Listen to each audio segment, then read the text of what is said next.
What up, what up, what up, sports fans all over the world? It's your boy, Mac Giants fan, here with my guys, the Horsemen, Adam Costas, Zion Zenith, and y'all know, of course, NYG, Jeffy T always here holding it down with us. This is the Premium Takes Podcast. Let's go! Oh, shit.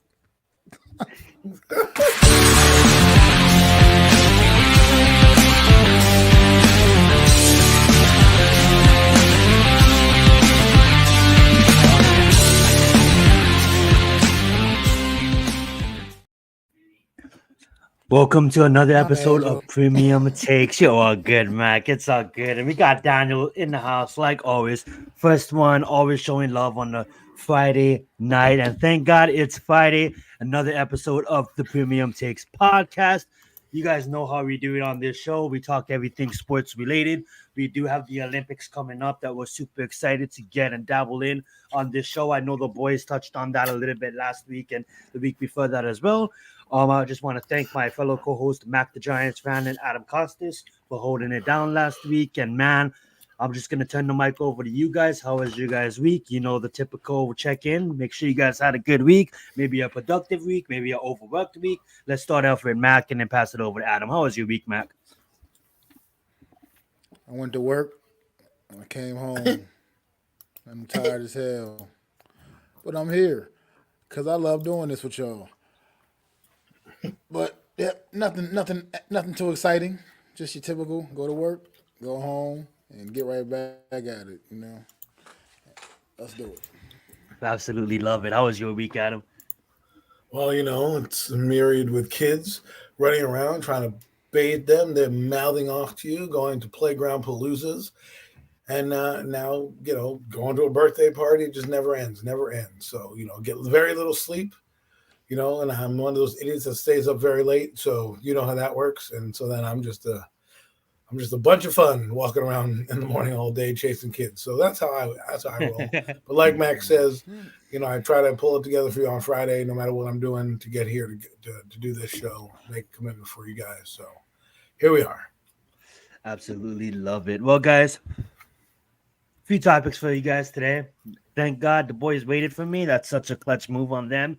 We are going to dabble into our favorite horror movie franchises, our favorite horror movie, maybe the most recent horror movie we watched, and then we'll probably talk about, is there any other horror movie coming out that we want to talk about, that we want to see. I know that is a big topic of discussion lately outside of sports, is just basically, this is called Premium Takes, and we are not only a sports show, even though we mostly cover sports, being that it's the off season, the NBA is about to end, the NFL is in the off season, hockey is about to end. We're waiting for the Olympics. We're going to fill in the time. We're talking about movies, pop culture, music, whatever may come about. That being said, that is going to be later on in the show. Our main topic of the show is just going to be picking apart these NBA finals. Even though it's only game one, we can't really learn too much about game one. But what we can talk about it. We can discuss it. And we can think where we see the series going. You just want to talk shit. I just want to talk shit. You know, I got my Boston cap on today. Y'all think I was be a Boston fan, but no, I'm a Miami Heat fan, and I should be hating Boston. But we'll get to that when we get to that. And then, of course, NFL, Giants, anything related is always welcome on Premium Takes. If you guys have anything maybe that you guys seen, I honestly haven't been following. If I don't look at the Giants, time tends to pass by, and next minute, you know, it's kickoff for preseason games. Full beard now. So I did see that. That's something that we do. We do want to maybe discuss Daniel Jones with a beard. You know, hopefully that could better his pass accuracy. I know people are getting. Had to grow out the beard. That's the key. That's the key. That's gonna put him over the top. Growing I just think he's trying to change himself, so people don't know who he is behind center. You know, that's not Daniel Jones. Undercover quarterback, what I say. More like trying to blend in with the crowd because he's going to be playing cornhole for his professional. Oh man, I love it. It ain't the Premium Takes if we don't take a shot at Daniel Jones. We do have to give him some credit, though. He is throwing the football. Great. You're doing without your pads, job. but You're doing your job. Giving him credit. Hey, He's you know out what, there throwing the mailman? football. Man, thanks for stuffing the mail into the mailbox. Good job doing that. We're praising throws now.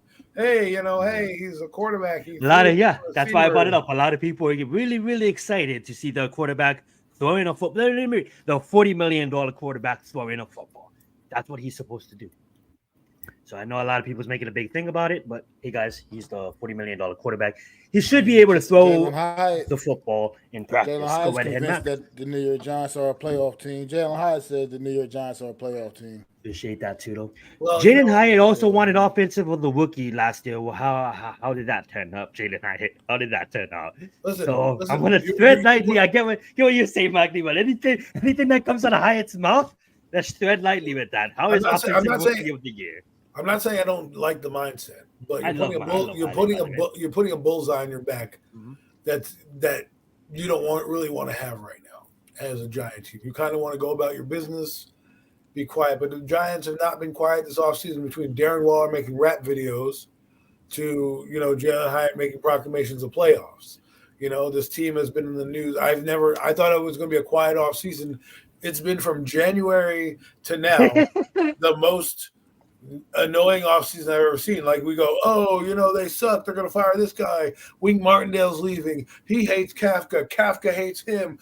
Kumbaya and rainbows. Then we're going for a quarterback. We're not going for a quarterback. Oh, we're going for a quarterback. We don't really love Daniel, but we love Daniel. Psych, we're going with Daniel. Here we are. Oh, he has a beard. He doesn't have a beard. He's talking to the media. He's at this.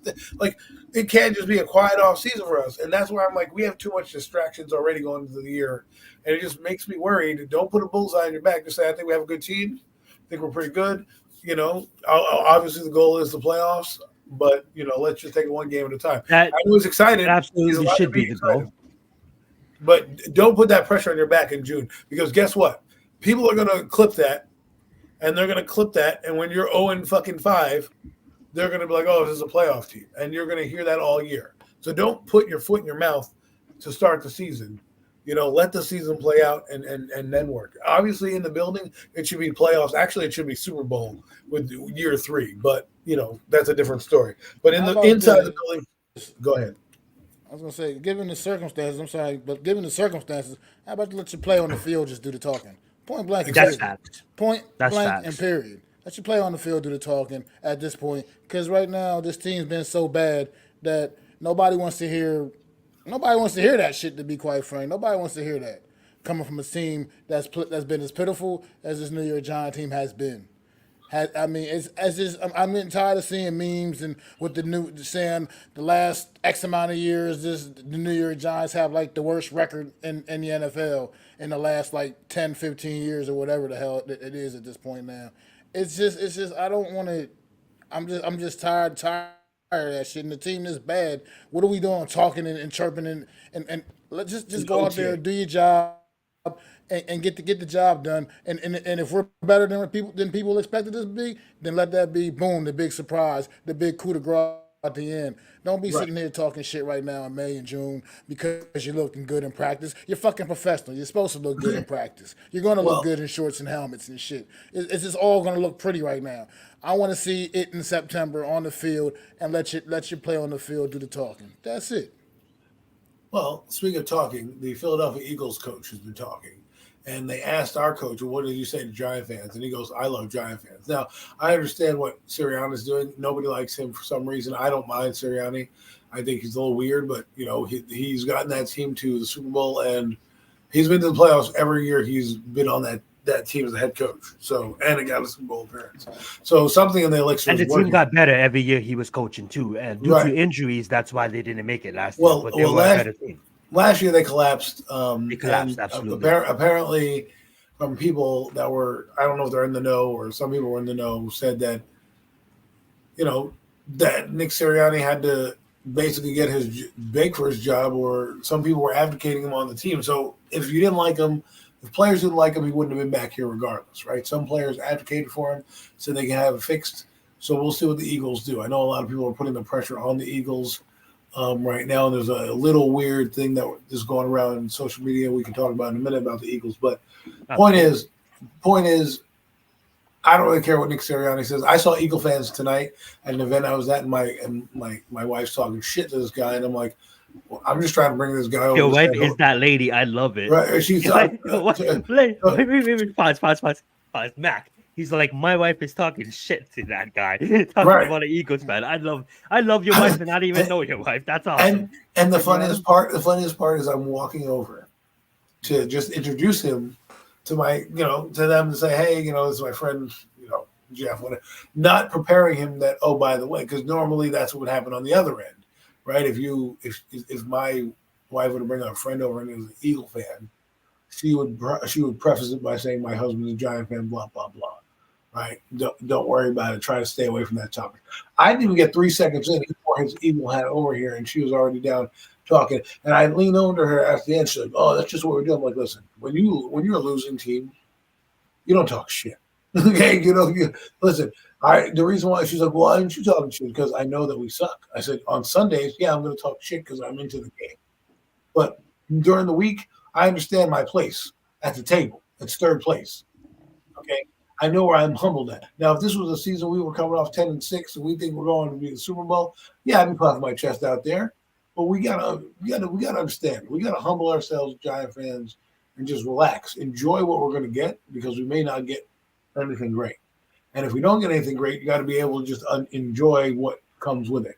And next year I want to see a lot happening. But as for the Eagles, interesting fact that's going around is that apparently in Brazil they can't wear green because I don't know if it's gangs or some club or something like that they cannot wear green. This is what Josh Jacobs was saying on a podcast, that the NFL scheduled game in Brazil were 2 green teams can't even wear green.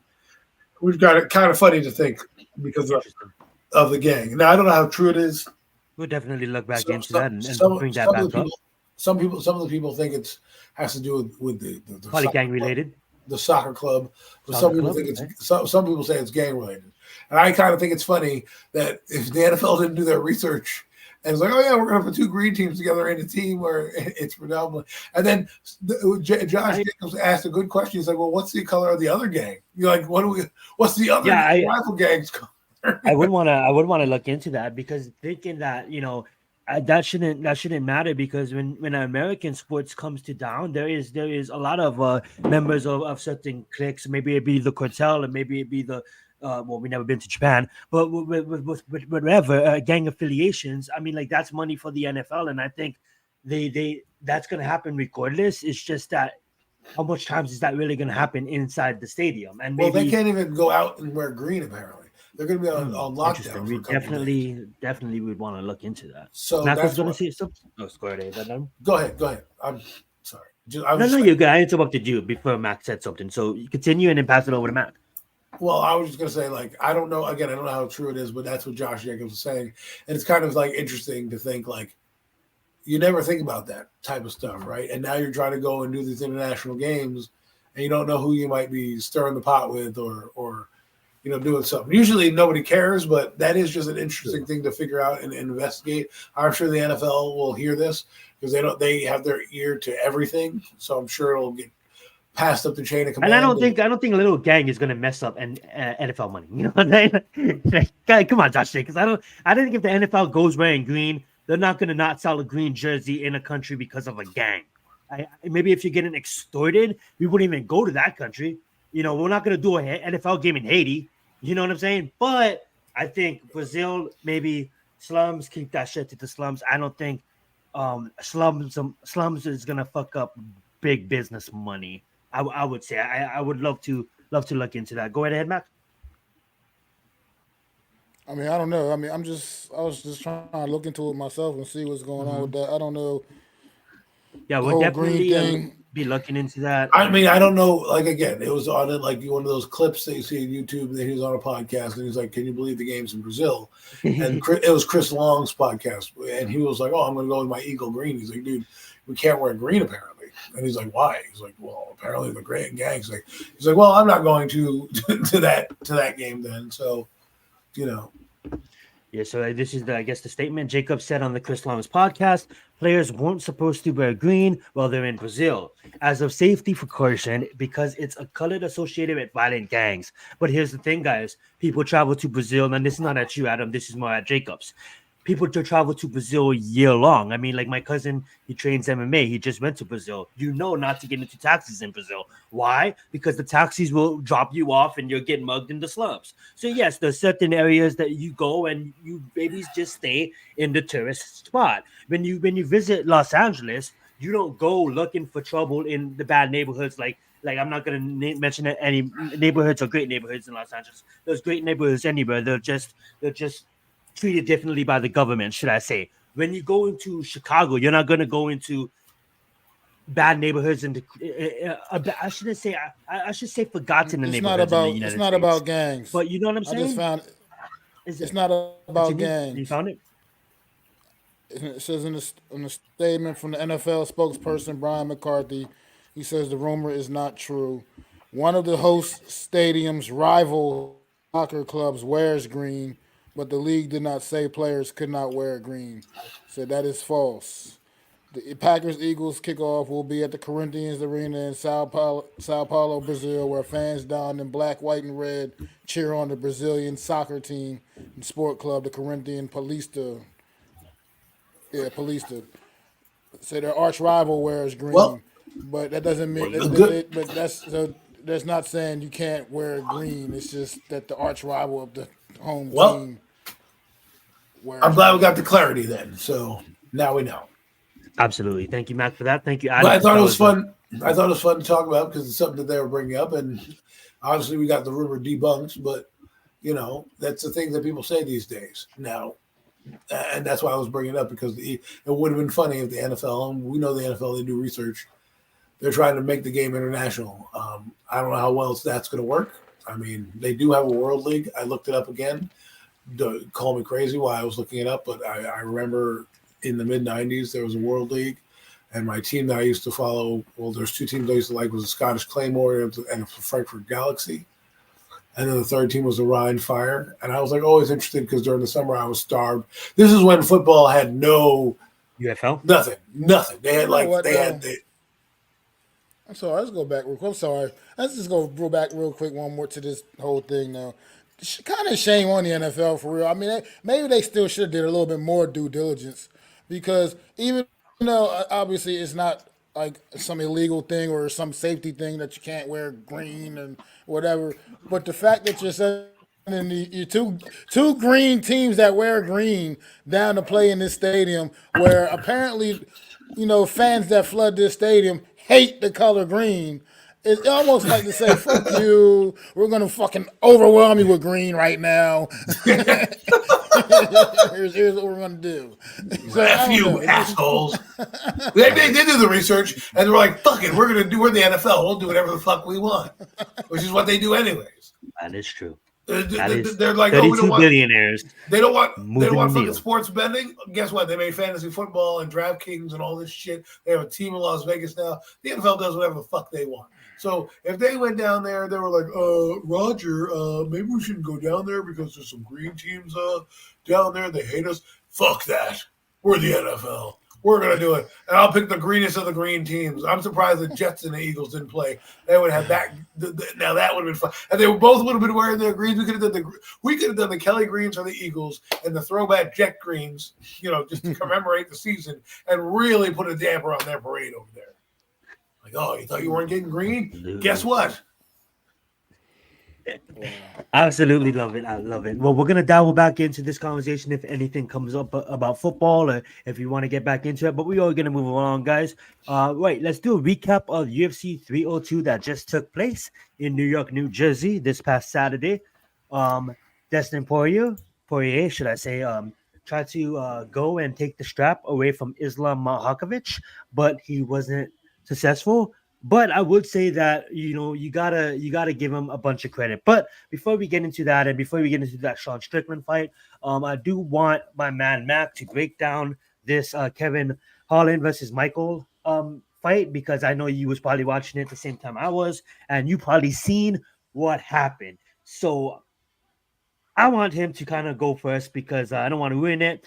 I'm gonna let Mac have the mic. I know sometimes I run this UFC things, and I know he's a fan as well, and he did watch Discord, so I want him to begin. Go right ahead. Kevin Holland versus Michelle, I believe his name is. Go right ahead, Mac. I mean, Kevin Holland put on the show. I mean, he put on the clinic. I mean, I don't even know what else to say about it. I mean, it was just that left me speechless. The way, I mean, it was just it was something something to see. I mean, I felt bad for the poor guy, man. But Kevin Holland, I mean, he just went out there, and I expected him to get the W. Full on expected him to get the W. But I just didn't think it would be like in that fashion, just the way he just kind of he embarrassed him. I mean, he got the bonus for the night, for sure. Whatever that bonus Most thing definitely is, did. Kevin Holland definitely got that and some. I mean, I don't. Look,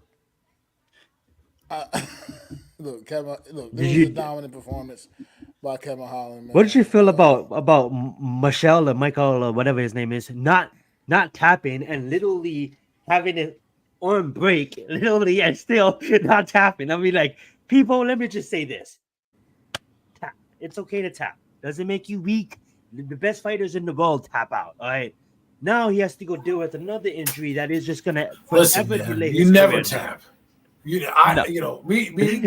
not dumb. I'll tap, but listen, I know what's going through your mind. No. You tap. Your friends are never gonna breaking your arm. He broke his arm. Literally wrenching on his arm, and he could just kept bending it back further, and it snapped until. Well, where's the ref on that? Where's the ref? Well, the ref did stop it after it broke, but if he doesn't tap, it's gonna break. That's what it's gonna break. The ref should be like, So maybe. the ref can't stop it unless he taps. So it broke, and then the referee stopped it. That's the thing about the UFC. The rule is, hey, listen, if it breaks, just let it break. You know, that's absolutely fact. What I'm saying is, usually people tap out. Usually people tap out.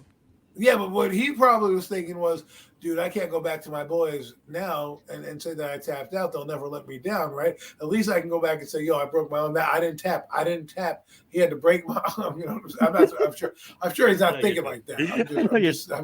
I'm messing around. But I'm just saying. The man who never tapped. Yeah, the man who never tapped. Exactly. That's the story you want to tell your kids. Guess what, kids? Like, Daddy, what's wrong with your arm? Well, it's all started in UFC, whatever the hell number this is. The guy had me pinned. He had me pinned. But why did you tap, Grandpa? I don't tap. I'm not a bitch. So you just let him break your arm? I let him break that shit. That's absolutely love it. Oh, and you have to watch it too live. Oh yes, we got to see it snap. I cringed. I grabbed my pillow and it is broken. It was painful to watch. He just kept wrenching on his arm and then just kept bending it back more and more. Yeah, but the guy was the guy's probably telling him like tap. He's like, not today, nope, not today. Crack. Okay, I'm done. I thought we was gonna see some bone pierce the skin. You know what it was? He probably was like, I'm calling your bluff. I don't think you're gonna really break it. And the guy's like, okay. He broke it. That's facts. That's facts. I'll be right back. I gotta grab something, but I'm gonna leave you guys with Mac. What did you think about the Sean Strickland and the Pablo Costa fight? I mean, typical. Another one. Just Sean Strickland. I should have watched UFC. I would have loved to see this guy arm break. Typical. What we used to. We get what we used to from Sean Strickland. Just another good, clean fight from him, man. Once again, I mean, he's never always the flashy guy. He's not going to necessarily excite you, but he's always pretty damn effective, man. And just another impressive performance. It was a good, solid card. This card was a pretty solid card. The whole card, up and down, was pretty solid, man. But it was a good show. I mean, like, it's got me. All I can think now, I just had that image of him breaking Kevin Holland breaking my man's arm in my head. That's like, that's not going. Guess what? I'll be YouTubing tonight. I'm going to be YouTubing that. I'm going to put it to music. And then repost it. I'm just kidding. I don't want to make fun of this guy's arm breaking. I'm just saying, like, no, please do. That's what you do. You should have tapped out. Maybe if we make fun, he'll tap out next time. No, he won't. He'll just say, "Do it to the other arm."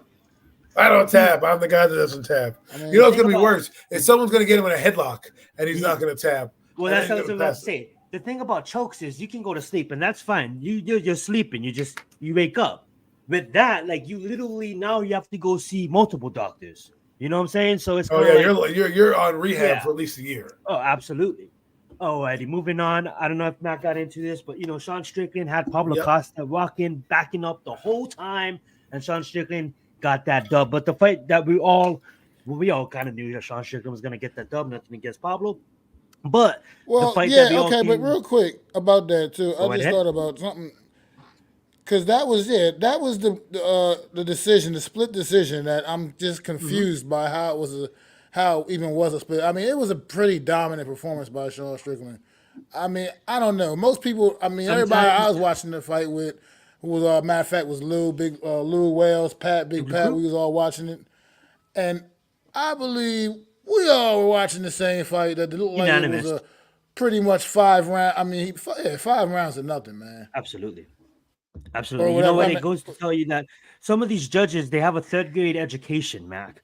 I wish that the UFC could really hire their own retired fighters became judges, but it's a lot of people. A lot of the time, it's people that don't understand the sport, that came over from maybe boxing, that is retired, that doesn't really understand what they're looking at. And I believe this judge actually went to the fucking bathroom or fell asleep, or maybe he got blackmailed from Costa because. If you scored this for Costa, and at least one judge did, I mean, like he definitely needs a backhand, and he definitely should retire from judging. And that's the thing. I hate it because the athletic commission, the best athletic commission is Las Vegas.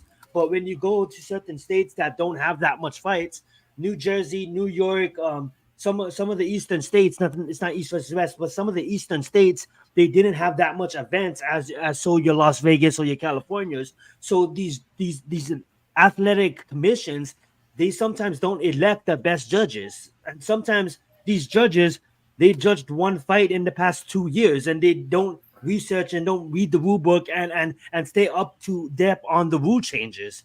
And that's how you get the saying, never leave it in the hands of the judges, because the MMA judges are the worst and the worst. If you used to compare the worst referee in all of football, he will still be better than some of the best judges in MMA. MMA has the worst judges in all of sports, and this has to show. No, why have judges? Just have people tap. It's all with the government. It's government regulated with the athletic commissions. It's all the government. So Dana White and the UFC, if they want to put on shows, they have to go through the government. When it goes to the states and you go through the government, maybe it be New Jersey, maybe it be a state that doesn't have that much fights. It's really hard to really it's kind of like you're so used to calling fights every day or looking at the new rules in some of these states where there's fights, like in Las Vegas, for instance, the fight capital of the world. There's fights every single week in Las Vegas, every single Saturday. It may not be a numbered event, but there's a UFC event going down. You know what I'm saying? And when you have that much work, these judges get better. And then you have some judges that really, they don't care. They're just there to collect the paycheck. And to be honest, judges only get paid $500 a night. So when you have Joe Rogan getting paid $50,000 a night, when you have $100 sometimes, when you have Bruce Buffer getting paid $100,000 a night, when you have DC and Michael Bisping and these other commentators getting paid about $30,000 to $40,000, and their contracts might be extended now a night, and then now you're a judge getting paid. Some referees are making way more a night as well. Now you're a judge. Referees sometimes make up to $5,000 a fight, and they're reffing multiple fights a night. Judges are not getting paid because they're not paid by the UFC. They're paid by the state. So when the state are giving them $500, they maybe are not looking at, maybe pay them more and they'll fucking do a good job. Maybe give them $10,000 and they'll actually pay a fucking attention. And I'm just mad at judges in MMA. And that's why when you have really good fighters, go down to the judges, and sometimes judges costing these good fighters fights. It happens. It happens all the fucking time. And that's why it just sucks, because it's really if anything was corrupted in MMA, it would be judges, and it's just sad, and we need to fix it, but we can't fix it because they're elected by the state. Oh, listen, I think I'm going to be a UFC referee. start taking up my UFC classes right now. I wonder if I can go to school for that. My God, Oh, absolutely. It'll be five fast too. $5,000 a night. See you guys. Sometimes. Sorry, there's a fight on. There's a fight on Friday night. Premium takes. Gotta wait. Gotta Love it. ref. Gotta ref. I love it. I love See it. me on TV calling the fight wrong and shit. Coach Ed in the house. Let's get it. Shout out to Coach Ed. What's He up, does Coach a pick and Ed? roll podcast. He does a lot of other different podcasts as well. So make sure you guys go check him out at Coach Ed. Get out of these amazing world those sports. Thank you so much. Member of the Big Blue Crew, member of Hardcore Sports in the building. That being said, I do want to point this out. Destin had it, man. He had the fight. Yeah, he had practiced his takedown defense. He had looked pretty good in the stand up, but you know, when you go against someone like Islam, all he needs is one. And you know, he tried, he got hurt. It was a good matchup. It was a good matchup. Destin did a lot better than I thought he was gonna do, Matt. But when you're going against someone like Islam and he gets that one and he gets you down and then he gets you in a Dutch choke and you have nothing to do but tap out, and actually a real one, you actually tap out. Thank you, Destin, for tapping out and not putting your life at risk. But and not you know, subjecting me to an arm being broken. facts, don't break your arm, Destin. But I am proud of Destin, and you know, he's a Hall of Famer. He's a guy that, you know, you look at his career. He had almost 50 fights. He has over 50 fights if you count 10 fights that's not documented, and the other is his amateur career. To be all honest, what's up, Tommy? To be all honest with you guys, he had an amazing career, and if he chooses to retire, um, I know you never won a championship. You only held the interim championship, but you're a guy that we look at as like a legend of the sport. And you know, if you retire, you will still go into the Hall of Fame.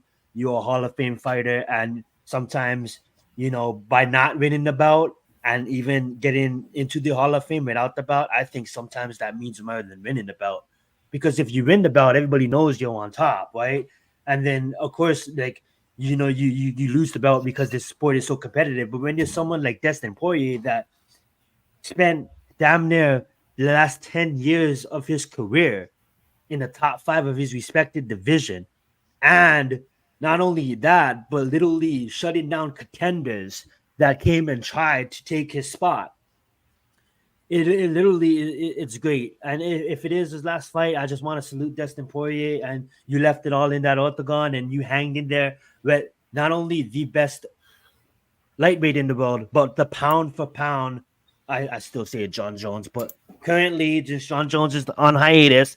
The pound for pound best fighter in the world in Islam.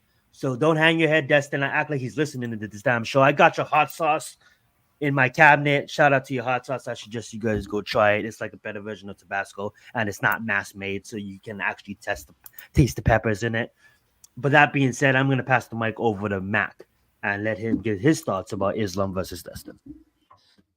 It was a great main event. Dustin Poirier brought it all, man. He brought it, you know, came up a little short, but he definitely brought it. He was actually, to me, in my opinion, on the verge of potentially maybe even winning this fight if he was able to close it out in that round 5. Man, Islam really dug deep, really dug deep, and was able to just, you know, get that triangle in, and it was just too much, man. His ground game is second to none right now in the MMA world, man.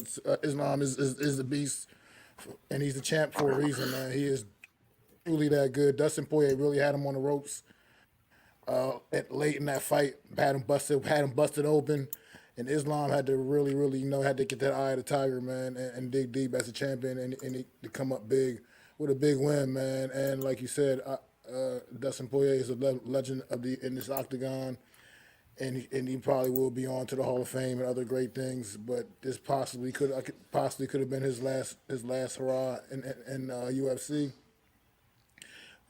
Only time will tell for that, but it was definitely a great main event. I had the fight scored 2-2, 2 rounds apiece going into that 5th round, and then, you know, it started off looking like Dustin might have been able to find a way, maybe dig deep and close him out and get that title. But Islam is he's something special right now in the MMA world, man. He is something special, and he proved why. Even when everything looked like it was going Dustin Poirier's way, Islam still found a way to take him down, man, and tap him out. So This was a great main event, and it was a great. Don't break your arm. Don't break your arm. Absolutely love it. I love That would be my safety video for when you're going through UFC, and they're telling you what not to do. Don't break your arm, and then you see the guy's arm snap. Don't do this if you want to survive. Absolutely love it. Alrighty, guys, we are gonna get into the NBA playoffs, the finals. And I just want to see this. I do have my Boston Red Sox hat on. I'm not an MLB fan. So I'm gonna walk whatever MLB team, and I was gonna put on my Pirates hat, but I found this Boston hat. I'm like, let me throw on this Boston hat and rep the Boston Celtics, baby. Now let me just explain myself. Miami Heat for life, Miami Nation for life. But he's wearing another color. It's like cheating on your wife. Let me just say this, guys. When I seen what they did to the Heat culture this year in the playoffs, I'm like, well, they had like it was what it said. They said it all year. You know, they had the most efficient offense in NBA history, right? So I'm like, no, that's not shit. They're about to see Miami. We're about to shut that shit down. What's up, No Mets? Thank you so much for being here. We're about to shut that shit down. Ain't no way that's gonna happen to Miami. All of a sudden, we lose some pieces, but I'm still confident as a Miami fan. I'm like, nope, that's not gonna happen to us. And yeah, they ran through us. Mm-hmm. Yep. Then they ran through the Yep. Jerk. And then they ran through the Indiana Pacers like nothing. And it's starting to show when you have 25 plus wins in the season of 40 points or more. You know, Mac was right. Boston has been the Dallas Cowboys. They've been over and over again getting eliminated. What did they have to do at the start of this year? They had to stop that because they realized that, Brown and Tatum, they can't do it alone. They're going to need help. So what did they do? They bought in help. And it is really looking like it's still early on.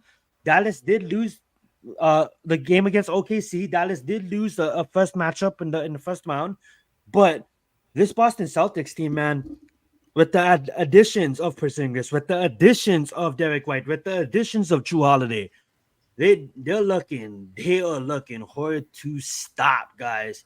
And I don't want to be the guy that says I told you so, but when they go on ones. They go on ones, and I'm gonna say what is gonna cost Dallas this season, this series is. I said it last week, and I said it the week before that, and I'm said it the week before that, and I'm gonna keep on saying it. No team right now can shoot threes like Boston. Yeah, you can go catch up. I have multiple bets with my PlayStation fans. They're texting me, laughing like, ha. Dallas is coming back by 8, and I said, ha. Yeah, okay.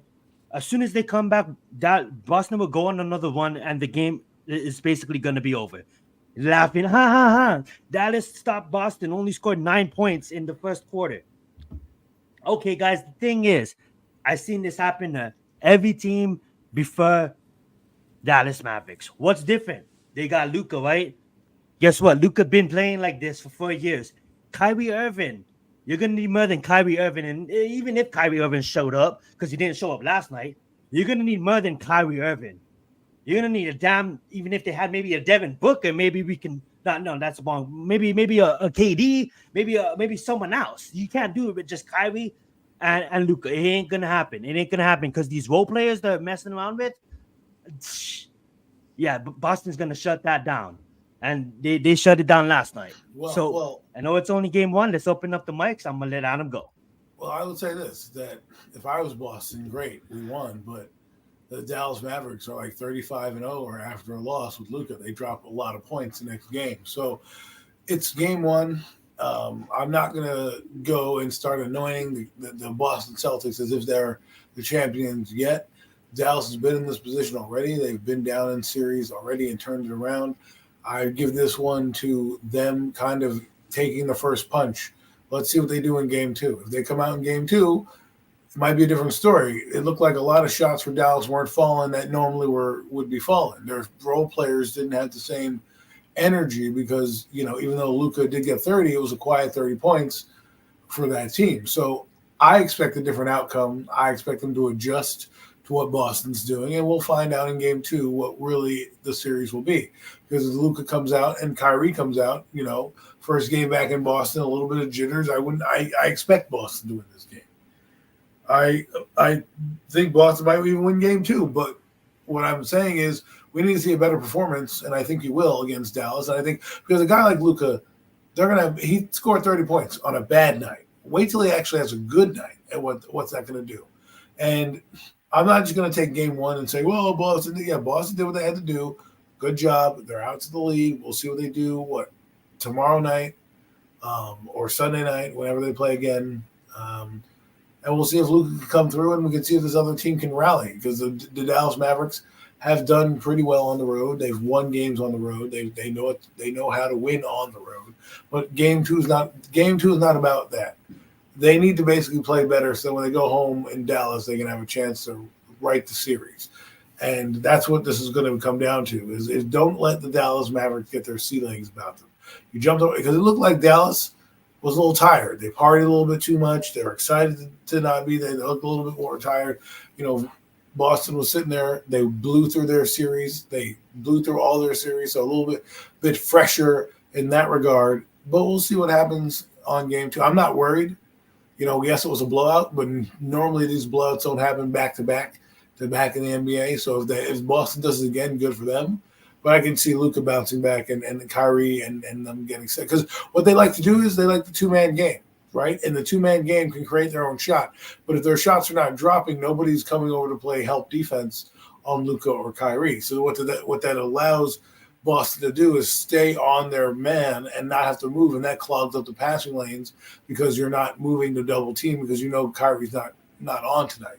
But if Kyrie starts to hit shot, absolutely, because Luka had 1 assist the whole game. Right, exactly. Yes. So I think it's going to change once they figure out how they're being played. And if you start to see Kyrie hitting shots early, that's what will change the series dynamic on defense, because now people will come and help D, and they like to lob the ball up and let their bigs kind of crash the boards.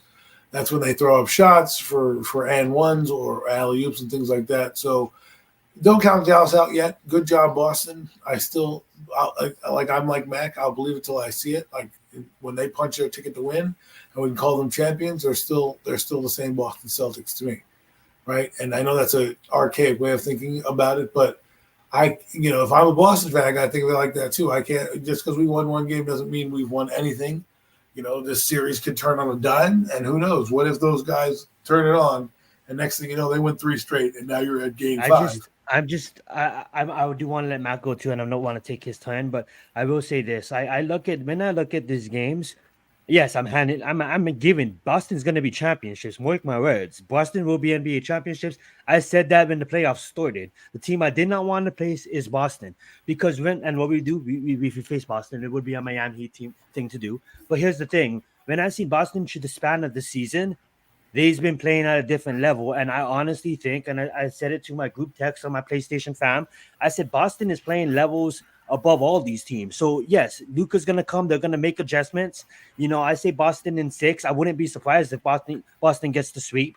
That's not gonna surprise me. But I do give the Mavericks, with respect to Luka, a couple of wins. They're gonna make adjustments. Well, hands down, when I look at these two teams, I do believe that if Boston is the Cowboys, then the Mavericks are the Giants with a really good player in Luka. And when we look at these NFL teams, right, we know that on any given Sunday, the Giants could win against Dallas, but Dallas had our number. When we look at these NFL teams, that's superior, right? But we're not going to compare the Buffalo Bills, even though they didn't win a Super Bowl, to the Carolina Panthers. We all know that the Buffalo Bills have a way better roster and a way better team. When I look at Boston, they have a way better roster, a way better team, and they're playing levels above Dallas. And that's why they're going to win the championship. It's not about Luka. Luka is a superstar. He is an alien. He's going to get Luka's numbers no matter what. But they're going to need more help than a Kyrie Irving to win against a team like Boston. And that's just how I feel. But what I'm saying is if those two combine to score like they normally do, it opens everybody else up. And it allows for the lobs, and allows for them to play defense in the back end and run. They like the fast break and stuff. So what Dallas got to do is hit shots. Once they start to hit shots, I don't want to let Mac go, but I kind of love this too. And then to counter that, even if they hit shots, even if Luka shot 100% and Kyrie shot 100%, Boston's bench, Jose is ranked in the top 3-pointer shooters this season. Richard Pitcher gets it done with the 3. Porzingis didn't even play full minutes. True Holiday and Derek White is defensive players' nightmares. There is a bad matchup for Boston, and it's a bad match. Mavericks is really they're not ready for this level of competition. It showed in game 1, and it's going to continue to show. Because even if Luka and Kyrie's playing outstanding, they're going to need a lot of role players to step up. And Lively, he ain't that good. And Gorlin, he's hit and miss. And then you got Washington. It's like, okay, finally he wants to show up. Okay, Roa, you have hit and miss. The rosters don't stack up. So Luka and Kyrie is going to have to pay at 200% to even have a chance to win the game. And then you got to try to win further. That's going to be tough. That's just how I truly feel. Go ahead, Mac.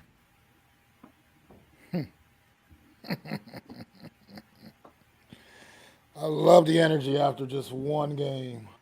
I love the energy after just one It's game. been like that all year. That's 7-game series. Been saying that since week 1. Scrappy Dallas Mavericks that's been scrapping their way through this postseason, man. The whole way, man. They've been taking out teams. Have they truly been favored in any series any of their series that they played throughout this postseason? I feel like they probably the first round. But other than the first round, this one game, man. It's one game. You're not gonna get 6 of 19 from the field and 0 for 5 from 3-point from Kyrie Irving every night in this series. That's just not gonna happen. Okay, it's just not gonna happen. He's not gonna be ice cold like that every single night.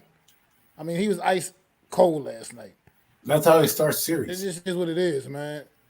I mean, it's just Luka might have scored the most, unnoticeable, however to say it, 30 points that you ever seen. Because he also didn't necessarily have the greatest of nights, but he still dropped 30. I mean, you get Kyrie and Luka on the same page like they were in that Minnesota series, and you start getting these guys both going for 30, and that's going to be tough for Boston no matter what other role players they got and what other role players Dallas Mavericks have. Because that's a lot to handle when you get the superstars playing at that kind of level. And as long as Luka and Kyrie can come back, respond, they're going to still make things interesting, man. Yes, last night was a little bit eye-opening. Boston absolutely took it to him, punched him right in the face. But look, game 2 is another story, and Boston still has to defend their home court, and they got to take care of business game 2. Because if Dallas does come out of there with a win, that just swings that momentum a little bit in the series, as the series will be going back to Dallas for game 3 and for game 3 and 4. So at this point in time, man, look, Boston they got to prove. I got to see it to believe it with this team, man. That's just how I feel about it at this point. I'm not knocking the talent. I get how good this basketball team is, but they have a way of falling apart. And that's the thing. That's the thing you're missing. I got to see them. I got to see them finish it. Let me start my debate with you now. Because I've been defending Boston since they eliminated Miami Heat, and I've been knowing that Boston was going to win the title since fucking mid-season. I mean, like, if you really think about it, Boston, they showed you all year, Mac, that they are literally the best team in the NBA. So when I'm not going to compare the two, but I'm going to compare them to this level. There has been the most efficient offense in NBA history. So if you compare that to the 2017 Warriors, right? You've seen the Warriors do it all season long. So I get it if you want to wait to the finals to be like, I'm not going to hand them the title because they have to prove it. Maybe because they already proved it. The thing about Boston is they proved that they struggle winning games with just Tatum and with just Brown and the players that they had around them. Because they had good players like Marcus Smart. Speaking of defensive players, Marcus Smart was a great defensive player. Boston absolutely loved Marcus Smart. But they understood that in order to get to the promised land, in order to change the opinions of fans like you, we can't just go again and get eliminated by the Miami Heat. We can't just go again and get eliminated by, at the time, we was thinking that Giannis was going to be healthy and Damian Lillard and Giannis was going to be something to tow with. We cannot go get eliminated by Milwaukee. we have to make changes ourselves. So they knew they've been the team that, hey, we failed every time we get to the mountaintop. What do we have to do? Changes. They changed their whole team. They came out, played a whole fucking season, came out, dominated the Miami Heat, regardless what anybody says. Miami Heat would have probably eliminated most teams. And I know people don't want to hear that, but everybody was scared to play Miami Heat, but one team, Boston. Because you know why? They wanted that revenge game. What did they do? They handled Miami Heat, some of the best defensive team zone defense in the East. What did they do? They handled a stacked roster like the Cavaliers. Then okay, people want to say, oh, the Knicks have a chance. The Knicks have a chance. The Knicks couldn't even get over Indiana. Then people's gonna make the excuse, well, Tyrese didn't play that much against Boston. It wouldn't even fucking matter if Tyrese played or not. They would have got handled because Boston been doing it since day one. Yeah, maybe not day one. Maybe it took some time, but Boston been proving it the whole time. What are they about to do? They're about to prove it against Dallas Mavericks. I could be wrong. I could be absolutely wrong. But what my question to you is, they made all the changes. They finished with the number one record in the NBA. They handled the whole competition. And I guess for you, Mac, the question is, do they have to win it all in order to really just seal the deal? Yeah, absolutely. They have to win it all. That's the only thing that matters at this point.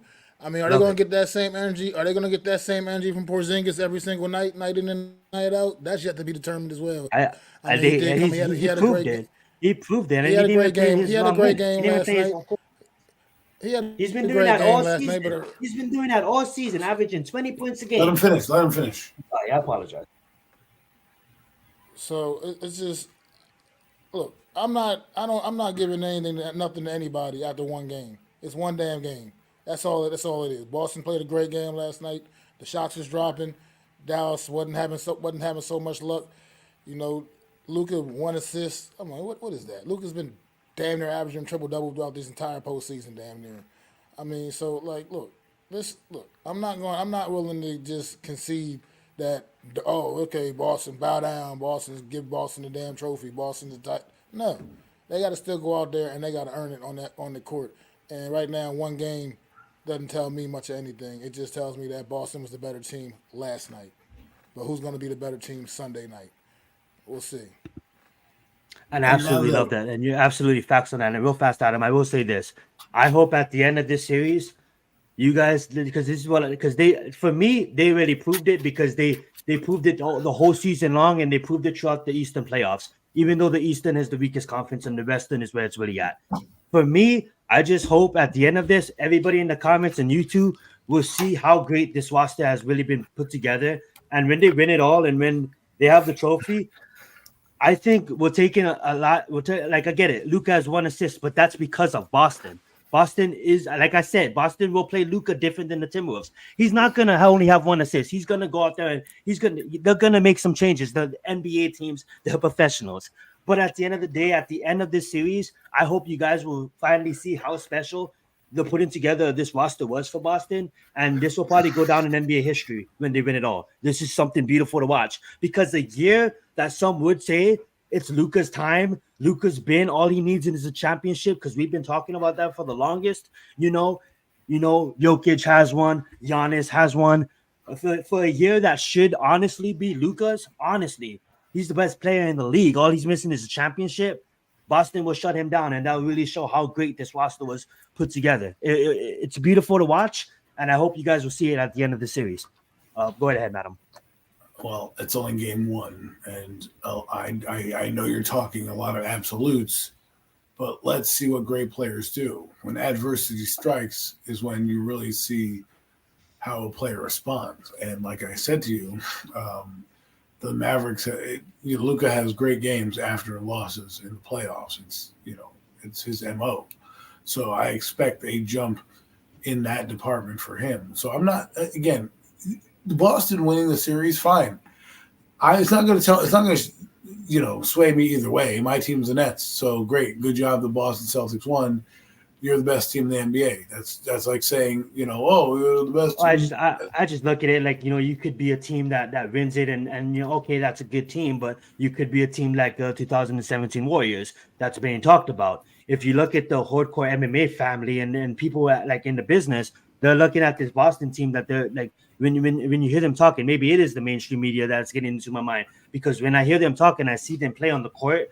As a Miami Heat fan, I should be hating this team, but I can't do nothing but respect this Well, team. It's they kind of like also the said Patriots going undefeated, right? The they also Patriots said go the Denver undefeated. Nuggets were the new team to beat in the West, right? And they won one Yeah, game, one championship, and the next year absolutely. didn't do anything. But So But if that's the if, thing. if I'm not holding on to this team that just this one game. Like I said, I've been saying this the whole right, playoffs. and, You and know. and what I'm saying is if they go on to win, Mhm. fine, they'll be remembered. But it's about what you do after that. If they want to really Absolutely, be I agree. remembered, because Tampa Bay won a Super Bowl in 2002. People barely remember that shit, and then they won a Super Bowl 20 years later, right? That's It's facts. what I'm saying is like the stretch happened, so people don't remember you as dynasties or think you're a great team. You're a flash in the pan. Oh well, that great Boston team did it. Look at the LA Rams. They won a Super Bowl in 1999. Didn't win another one until 2021, right? It's again what I'm saying is, and this is what a lot of people do is they only want one championship and they don't care after that. Can they sustain it next year as well? They're the number one seed. They're expected to win this series. So if they win the series, I'm not going. It's not going to sway me like, oh well, Boston. It'll get that little monkey off their back that they needed in terms of them going there and choking. I can give them that respect. But in terms of just overall, me being swayed, if you're the best team and you're ranked the best team for a reason, well, I expect you to win the game. It's when the Dallas Mavericks go out there, and if they come out there in the next game, and I think they're gonna, I don't know if they'll win, but definitely it's going to be more competitive. It's not going to be the blowout that you saw, and I wouldn't be surprised if the Dallas Mavericks do win the game because the thing about the Mavericks and the strategy that they play with is when you have two guys that are shooting the lights out, and when we were talking about shooting the lights out, that's what Kyrie Irving and Luka did the last couple of series. They shot the light. It didn't matter if they had a hand in the face; they were hitting the elbow jumpers. It didn't matter where you were on the court; they were hitting that shot, and that changes the dynamic of a whole team because not only are the role players now playing hard for you, the defense now has to scatter. So if Boston keeps this up and they play great defense and they have the energy because they are at home and they are the number one seed, by all means, they should dog walk this team. However, if they do slip up, and we'll see again, we'll see what the Mavericks do, how they adjust, what's going through their head, how they take on adversity, because it's about in the finals to me, great players really build their legacy, win or lose, by how they respond. The fact that Luka still had 30 points on a bad night, well, let's find out what he does on a good night, and see how the result is then. Because I don't want to say because Boston playing the way they did is an anomaly, right? You don't expect them to play that dominant of a game, wall to wall, wire to wire, right? And first game coming out, so we'll see what happens if they play all four games like this. But Then that's the okay, thing, fine. Adam. They've been doing that all season. Like I said, 25 games out of 81 won with 40 points or more. Like they did it against good teams too. They beat Miami in season by like fucking 59, like 49 points. Something crazy. Like Boston been doing this the whole season, and that's why I'm so high on them. I'm a fucking Miami Heat fan, like repping, like trying to hyping Boston up because they deserve that shit, bro. They've been doing it all season, and who knows what's happening. I wanna do change the subject though, unless Mac has something else to say.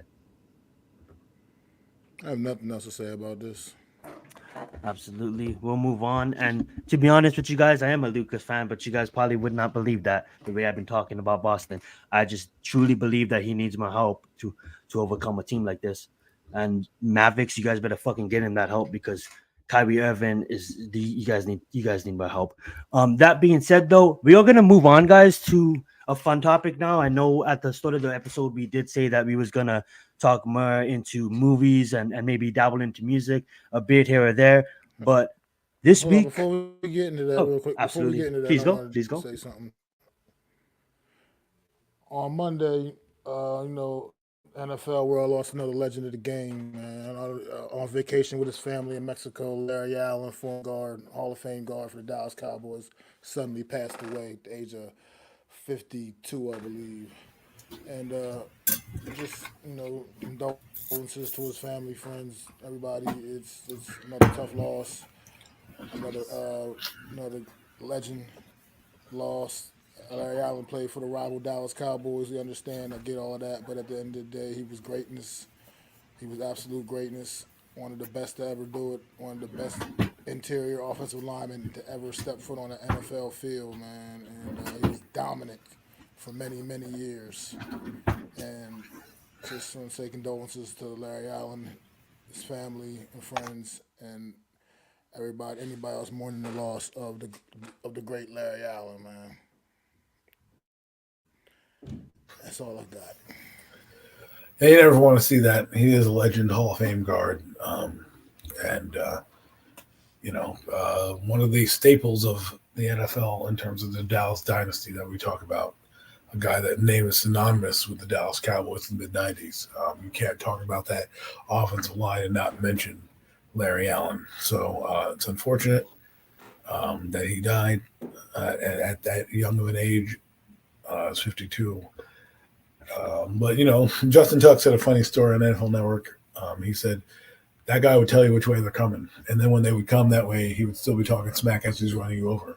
So it was just funny to hear that Justin Tuck, who played against him briefly towards the tail end of the career, had a fun story like that. And I'm sure there'll be many more as we go through. I'm sure there'll be a football life, if there hasn't already been one, about this guy and what he did. And we never praise these guys when they're around. I mean, if you're a Cowboy fan, you know him better than me. Giant fan, we know him because he was kicking our butts for many years. So the NFL lost a great one. On to the movies. Absolutely. Thank you for bringing that up, and thoughts with his family and his friends. Alrighty. That being said, guys, we are going to move on to the movie part of the show. And this week we are going to bring up horror films. So, guys, let's open up, and I guess I'll ask the questions, and you guys just talk away. And please take as much time as you guys want, because I absolutely am a movie buff, and we can talk all day on this. That being said, being that it's horror, I wanna ask you guys this. Don't worry, we're gonna get to you guys' favorite horror movies and series and all that fun stuff. But what is the last horror movie that you watched that you maybe really enjoyed, or that maybe you really hated? Go right ahead, guys. And it can be an open discussion about movies too, and it'll go that way. But let's just open it up with that question. If anybody wants to go first, if not, I will begin. If you guys can remember, I can't think. I don't watch a lot of horror movies these days, man. I'm more of a fair enough. Then what would be some of your favorite classics? Some of your favorite classics that you wouldn't mind that you could basically watch not any day of the week, but you get the saying. Like you wouldn't mind going on and having a good time. Oh, there we go. I have a couple of horror films I watched. Well, my favorite is I was always a Michael Myers guy. I was always Halloween guy. Michael Myers was definitely my dude. I don't know. I just something I took pleasure in watching him stalk people and just do the things he did. Have you seen the new ones? Calmly with that slow walk. I'm not so much into the newer ones. I think they got a little away from me. But Halloween 2 is one of my favorites. Probably maybe one of my absolute favorite horror movies of all time. Halloween 2 is an absolute classic. The best of the Halloween series, in my humble opinions, Halloween 2 is definitely the movie, man. If you haven't seen it, recommend you check it out. Michael Myers. Well, I do a 30-day Halloween thing in devious things October. All through Halloween 2. But so I love Michael Myers. I loved all the classic horror movies, though. Like, Freddy Krueger, funny guy, funny. He made killing funny in his way. I don't mean killing is funny for real, but I'm saying as far as in terms of horror movie, brought that humor to it a little bit. Jason also another just sick, sadistic. Yeah, well, Jason gets redundant after a while, but I watch them too. Now I'm not as scared of them as I was a kid. Child's Play. Original Chucky. Favorite vampire movie? The movie The Omen. That was also crazy shit. Whenever it's my turn, I've got two new ones that I've watched. Yeah, that was buck wild. Back in the day. We'll get into that. The Exorcist. Like I love all I'm more into the old classic horror movies more so than the more because I feel like a lot of newer ones these days are more. They just rely too much on the special effects and such, and it just kind of takes away from it for me a little bit. So I just don't really find myself getting into them too much. And I think they try a little too much to get a little too too crazy with the stories sometimes. Sophisticated, huh? Too sophisticated. Little over. I'm like, come on, man. I just want to see a classic horror movie slashing people up and doing crazy shit. You know what I mean? Scream was Like I always used to good. like when the Saw franchise first originated. The first few I was like all about it, man. And then it got to be a bit much with the 8, 9, 10 sequels or whatever. But at the Well, same time, the first few really were all pretty dope. can you Creative, blame them? kind of in a sense. And then so I just I don't know. I'm just more about the classic new horror flicks more so than like I said these newer ones. But So while you know, you're into the classic ones, as am I. You mentioned Halloween; those are fantastic. I've seen the new Halloweens as well, but I haven't watched some newer ones. Um, Unfortunately for me, um, it's just kind of funny how I fell upon this. I did the totally killer, which is where they go back in time and it's just a killer who wears a mask. It's kind of crazy. I watched Thanksgiving recently, where it's a guy, some pilgrim comes back dressed up as some old time pilgrim killing Is people. Thanksgiving worth it? Thanksgiving is worth your time if you're into just stupidity. You do it up, man, because Thanksgiving will never be the same again, right? And then I watched TikToker, huh? Addison Ray or whatever her name is. I But watched Evil Dead Rise, which is what's it? a spin-off of the Evil Dead. So if you ever watched Evil Dead back in the day, that semi-horror kind of action film, I watched Adam, not to interrupt you. Did you watch the remake of Candyman? that. I think I had it on. So yes, I did watch it. I didn't watch it all the way through, so I can't give you I didn't watch the it full yet, so- thing, but I watched the full I watched the first few minutes and I was like, oh, this is ridiculous. I had to watch Evil Dead Rise it with the lights on.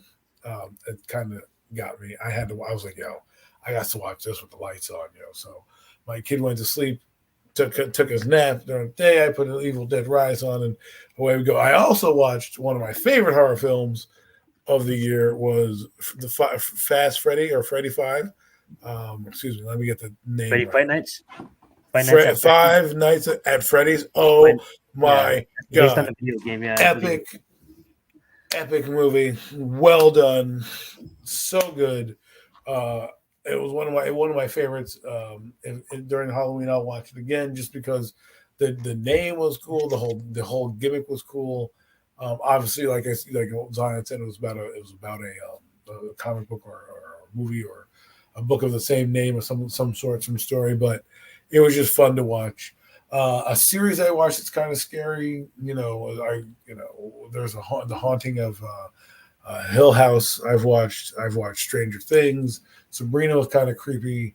There was also Lock and Key. There's also Chucky that I've watched, slasher film, which kind of gets ridiculous after a while.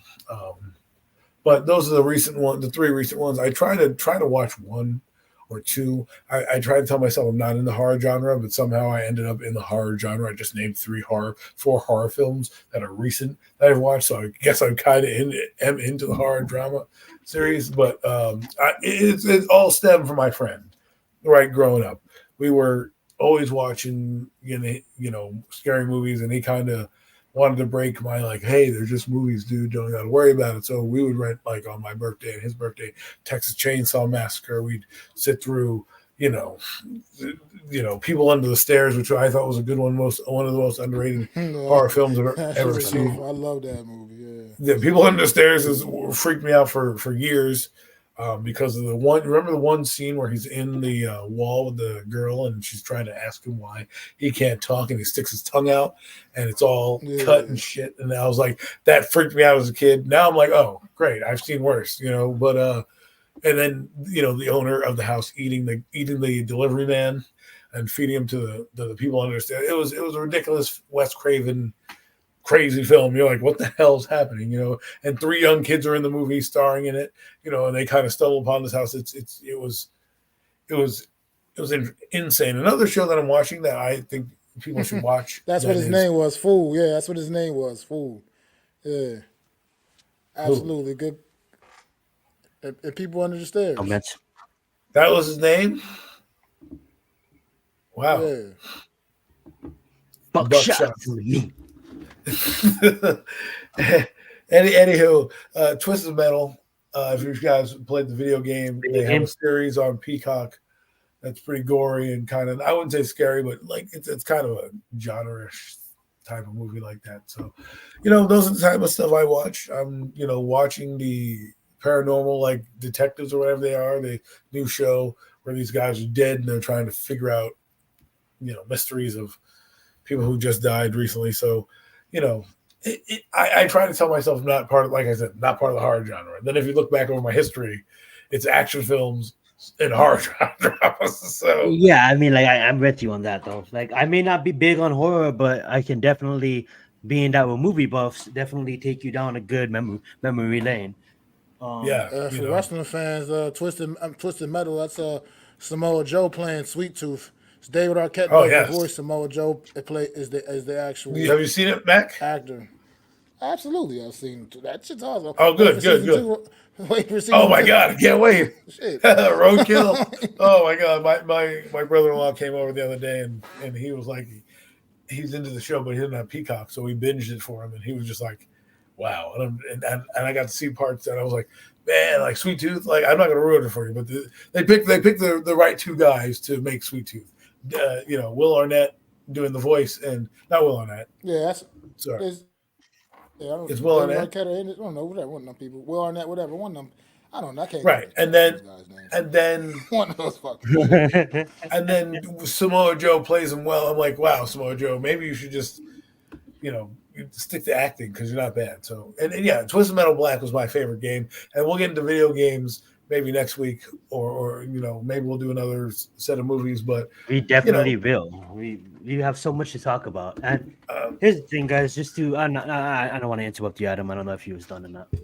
No. I'm just saying, like, we thought horror was a little different because I thought everyone was into horror, but it turns out, like I said, you stumble upon these movies. Oh, let me watch Thanksgiving. Like, really, Thanksgiving? Like, I wasted an hour and a half of my life watching that movie, and it wasn't as bad. I saw a couple years ago on Netflix. Like it was like 2022, I believe, or 2021 actually. It's 2021. The Fear Street series that came out. Oh shit, that was good. That was really good. It was called Fear Street. Three movies, three movies. Trilogy, three Fear Street. I didn't watch it, but I've seen it. I'll have to check it out. I would say for my Netflix side of things would definitely be Stranger Things. They were pretty good. That was pretty dope. I'll definitely probably go check out the Fear Street now that you recommended it. I'm sorry, Adam. Go ahead. Oh no, I myself am not a horror fan. I do have some good recommendations. I think we all named a few. I love a good movie, whether it be a horror movie, whether it be an action movie, even a comedy movie. I'll watch anything. You know what I'm saying? Speaking of which, growing up, this movie is not the best movie, but when it goes to with like the makeup and before the special effects, it absolutely was a good one. The old one and the new one. I didn't get to watch the old one. Oh, the old one's good. It's always movies that like Max said, your typical slasher movies. You love your Jasons, your Freddys, you love your Nightmare on Elm Streets. You know what I'm saying? More of like one-offs that kind of like is really like sickening. You get your like Texas Chainsaw Massacres, like The Hills Have Eyes, those kind of movies. One franchise that Mac mentioned Saw, which I absolutely love the Saw series, but more into like the Final Destinations. That was pretty fun to watch. Maybe not horror, but more into like thrill and suspense. A movie that I was going to mention earlier is I just watched the latest movie I watched because I seen it on my server and I had to check it out. It was the Tower movie at the Tower Courts. And that was the most stupidest shit I ever watched. And like, honestly, bro, I'm like Red Mac when these new movies I can't get into because for me, I'd rather just choose a Hellraiser too. A Hellraiser. That's another classic. We can go into like maybe as far as like the Leprechauns or like the Children of the Corns or like the Poltergeist or the Shining, classics. But when you really get into like Tower, they reminded me of a movie back in the day before special effects. It was like it wasn't scary by all means, but it was just I thought it was an awesome movie. It's like the 13th Ghost. I thought that was well put together. You guys probably watched it back in the day. If you guys don't remember, it's about this. Obviously, it's been a while, but it's about a glass house where there's 13 demons basically locked up, and you guys should go check it out. It's really good. Matthew Lillard's in that movie. Absolutely, yeah. There you go. A recent movie that I recently just watched. I was at the tip of my tongue, and then it slipped my mind. So we'll get back to it. But the new Scream is good too. I see. To be honest, I need to go back and watch Scream because honestly, I know there's so much out. There's like 5 or 6 out. I only watched the first 2. So you definitely gonna have to go check it out. You don't need to watch anything else after that. But true. Really, it definitely he's absolutely right. Like I watch it because I'm part of. I like the franchise and I'm following it. I mean, the new ones are kind of good. You're like, wow, they went back to Wes Craven's kind of way. Like, if anything, you could watch 1 and 2, and then the next ones that came out. You could skip 3 and the other 2, but these last 2 have been pretty good. So I guess you can. I love marathoning. So I would definitely, if I can marathon the MCU, I definitely can marathon 5 Screams. So you know what scared me? Was PG-13 was The Skeleton Key. The Skeleton Key that was mentioned in the chat earlier. That was a good movie. Skeleton Key was definitely a good movie. Like I didn't think I was going to be as scared about it, and then you watch it, and you're like, "Yo, it's kind of creepy," you know. So was the Trick or Treat? Trick or Treat. Oh, I saw that shit. Trick or Treat is a fucking masterpiece for a new movie, Mac. Like that passes it. It's Trick or Treat, man. God, that's a classic. All right, now this is people are probably gonna start to judge me. Maybe not for my movies because obviously, you know, for vampire movies, you always have to have the Lost Boys. You know, maybe some people go as far as you know, I was gonna say Dracula series. Van Helsing is definitely one. You know, there's Blade. If you guys are into Blade, you know what's the funny one is Jim Carrey. The Jim Carrey movie where he's a vampire. I forget what it's called.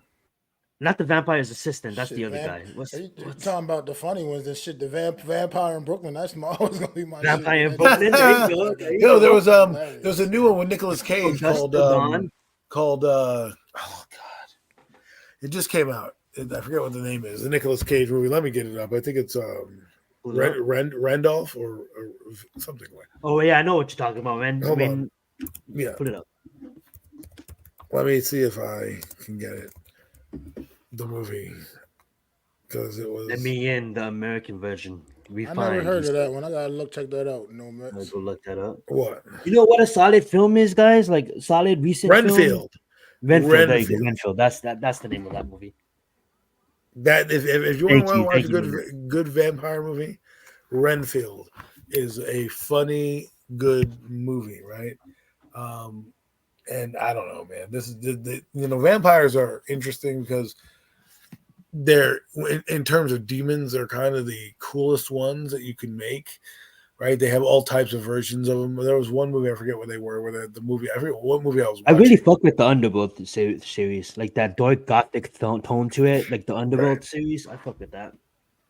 But there was one movie where the vampires were like these creatures that had wings and everything like that, and they were just terrorizing this village, and people were like, "Don't go on that side of town," you know what I mean? And these things would come out at night, and these demons, and it's just crazy how you think about it. Like if you go across all the platforms of like horror films and movies, like Vampire in Brooklyn, that's Eddie Murphy in that movie. That's funny movie. I think Richard Pryor's also in that movie, if I'm not mistaken. It wasn't Richard Pryor. No, that was a different movie. Sorry, I'm thinking too many movies. What did you guys' thoughts on maybe a vampire TV series? What, like Buffy the Vampire Slayer? Yeah, that was dope. Wes Craven's Vampires, that was dope back in the day. That was definitely another dope one. Adams, that was Wes Craven's Vampires. There you go. Yeah, I mean, like there's not a vampire related one, but I know The Strain. The Strain was pretty fun to watch, and I have to be honest with you guys. The Strain, not really vampire related. It was a FX one, I believe. To be honest, though, guys, if I had to really choose one vampire show, and I would actually just choose the universe because there's a lot of shows within the universe. and some people may laugh because this is my it looks like, to be honest, guys, it is a teen drama, but the things you get from it is action, and people may That be movie like was good too. people may be like True Blood is good, but I'm gonna have to say the Vampire Diaries. The Vampire Diaries, the originals. I never watched Legacies, but those two, the originals being the spinoff, the Vampire Diaries being the 8 seasons, as a good TV show. Absolutely, Buffy was dope. I really haven't sat through the entirety of Buffy, the entirety of Maybe I should go Charm, back and watch it. the entirety of Supernatural, but I did sat through the entirety of Vampire Diaries. So I would say that's a show that may look like, hey, I don't want to watch this. This looks like a teen drama, which it is, but it does get good and it does get violent. You know what I'm saying? I would say if True Blood was rated R, it does get more violent than True Blood at times. So Yeah, I it's would like, Are say You that. Afraid of the Dark? On Nickelodeon. The Those Strangers series, on Hulu, the absolutely. Goosebumps series. I don't know. Now Mac probably doesn't know. I mean, doesn't know the TV show. He might know the books, but the Goosebumps Yeah, I series know. always. I know of it. I know about. I never watched the TV show or anything like that for sure. She Wolf of London. No, I'm familiar And the with the Teen Wolf, I never watched it, but the MTV one. it's Teen funny Wolf. because Teen Wolf wasn't a horror film though. I never watched it. I never watched it. That's why I Michael just J. bring it up. Fox like turning into a werewolf as a high school Was student. it a Playing TV? Was it an basketball MTV and one? shit. I think it was an MTV one. Fucking werewolf playing Oh, we basketball. definitely were good into sci-fi Oh, too. Let you just brought that up. Oh no, Sci-fi trust me. is one of my There's favorite many genres. genres we got into. Action films are my cup of tea mostly. We're in the horror genre, and I didn't think of I'm like a I said. comedy guy. So am I. myself. Trust me. I've got Action, comedies for days, comedy, my friend. and, But let me ask you guys this one: The I'm Quiet trying to see Place, Bad Boys. It came out beautiful tonight. movie, right? You gonna watch Bad Boys after this? I'm trying to figure out how I can go see Bad Boys. So Is there like a 11 or 12 o'clock showing? no, either we'll Is go this see it this 10:32 by weekend. now? Yeah. Well, bye guys. We're going to go see the movie. See ya. No, I thought you were trying to look at this. Yeah. Hey, I gotta go see Bad God, Boys. dude. I would. I mean, I'm already missing the show, Absolutely. but the movie. But I'm trying not to miss it. But go ahead. What were you saying? No, I was gonna say The Quiet Place is not a horror I film, watched it. but Yeah. is pretty good. If you want The to even knock at talk the door about was kind of interesting too. It was kind of Knock at the weird. Door, there you go. I was gonna say if you wanted to branch out to zombies, Dawn of the Dead and You know what's stuff like interesting? that, you know? You can watch the movie The Visit. The Visit. And let me tell you this. This is a good horror story. So I'm watching The Visit with my current spouse, right? And we're watching the movie, and it's not that creepy at first, and then all of a sudden it starts to get creepy. Then during the one scene we were watching, I have to think like about that. the lady's like running around the room in the dark or some shit, and she like pops up in the screen and like startles us, and then all of a sudden the town blacks out. So the entire town blacks out, and we're like, wait, we're watching this movie on this night, and it's a blackout in the middle of the city. We're freaking out. We're like, oh my god, let's not watch this movie anymore. But when it came back on, we obviously finished. When the power came back on, we obviously finished The Visit. But I would say that is one of those movies where you're like, you're kind of like, oh, okay. It's a little long, but it's like The Quiet Place where once you get to the end, you're like, oh, okay, not bad. Yeah, Don't ever watch Oh, you the. know I what? haven't really watched them. Underrated flick, underrated horror. Like I guess it's kind. I don't know if it's kind of horror flick or more like thriller too. Kind of more, probably more in the thriller category. But Stir of Echoes with Kevin Bacon, man. Oh my god, that movie is so fucking dope, man. It's called Stir of Echoes, though. You gotta check that shit out, man. I thought you were going to say Invisible Man. There is two Invisible Invisible Man. Man is pretty good too. That shit's pretty good too.